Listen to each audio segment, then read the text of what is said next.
Ada komentar dari Endro Nurharendro. Ini makasih banget nih Mas Endro nih udah sering banget komen terkait kartu kredit. Sekaligus menambah informasi juga buat saya.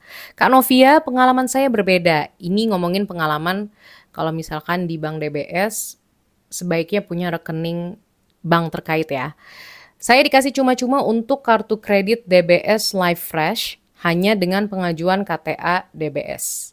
Limitnya pun disamain dengan nominal pinjaman KTA saya. Wow, berarti limitnya bisa jadi cukup besar ya, karena limit KTA tuh biasanya memang besar. Tapi kartu tersebut saya tutup karena saya nggak mau punya banyak kartu aja. Dan per tanggal 8 April kemarin, KTA DBS saya pun saya lakukan pelunasan percepat begitu saya dapat THR.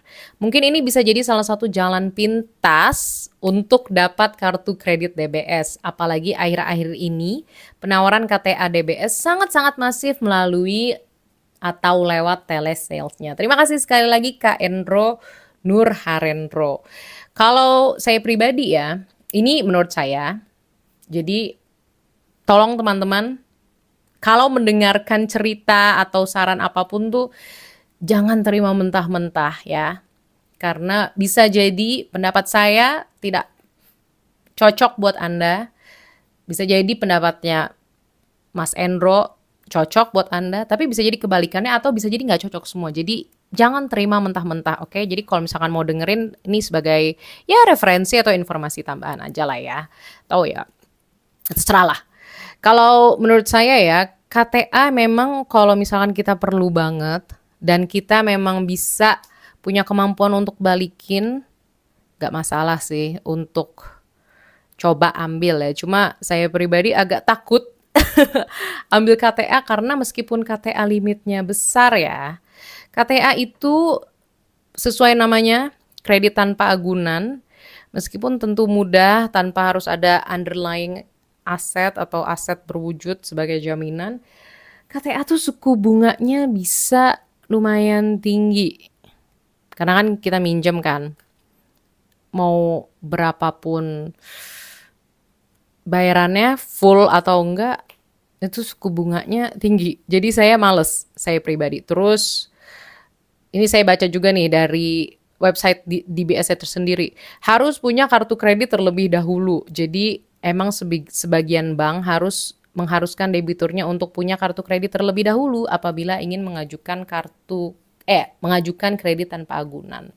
Kenapa? Karena kan tanpa agunan ya. Jadi minimal punya lah kartu kredit dulu. Dan makanya saya pribadi tuh senang punya kartu kredit. Kenapa? Karena limitnya tuh kecil. Jadi bener-bener awalnya kecil biasanya, Mbak. Jadi emang step by step, bener-bener perlahan. Sampai nanti mungkin suatu saat kita butuh pinjaman yang lebih besar. Karena kalau misalkan langsung KTA, terus kita belum terbiasa untuk meminjam uang dan harus membayarkannya, mengatur aliran keuangan dengan baik, itu berabe banget coy. Apalagi nih poin ketiganya, ada biaya penalti kalau melunasi sebelum jatuh tempo. Ini bisa jadi mungkin Kak Endro juga kena penalti ya, cuma saya nggak tahu. Jadi ketika debitur terlambat dalam melakukan pembayaran kredit, ia akan dikenai penalti sekitar 5-6% dari sisa utang pokok yang dimiliki. Waduh, di samping itu pula ada biaya provisi. Ini jadi kalau melunasi sebelum jatuh tempo, lah gimana sih ini informasinya? Pokoknya intinya kalau misalnya kita nggak benar-benar pas, ada denda. Dan dendanya 5-6% itu gede sih menurut saya ya.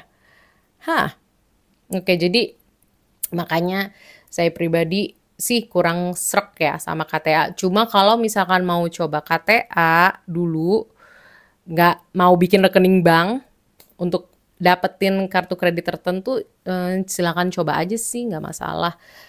Tapi balik lagi, setiap pilihan itu ada risikonya ya. Dan KTA itu kalau saya lihat cukup berisiko ya. Serem juga. Karena tanpa agunan, tapi dana yang didapatkan bisa besar.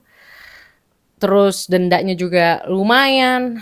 Kayaknya harus lebih hati-hati aja sih ya. Kalau misalkan mau punya KTA, apalagi kalau KTA-nya itu jadi prasyarat untuk bikin kartu kredit. Cuma balik lagi, kalau emang udah siap dengan segala risiko, merasa cocok, go for it, silakan. Tapi harus hati-hati.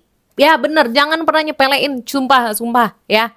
Mau ambil kartu kredit, mau ambil KTA, jangan. Oke.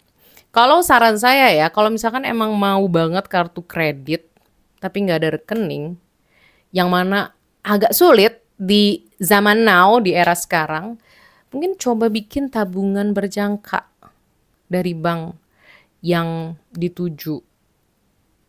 Tapi tabungan berjangka juga butuh rekening. Jadi emang mau nggak mau sih. Kalau mau cara yang lebih sederhana ya bikin rekening, terus kita taruh dana di situ dan cukup aktif. Itu sih kalau menurut saya ya. Kalau misalkan punya pendapat lain atau komentar lain, langsung aja tulis di kolom komentar. Terima kasih buat Kak Endro sekali lagi, dan sampai jumpa di video selanjutnya. Dadah!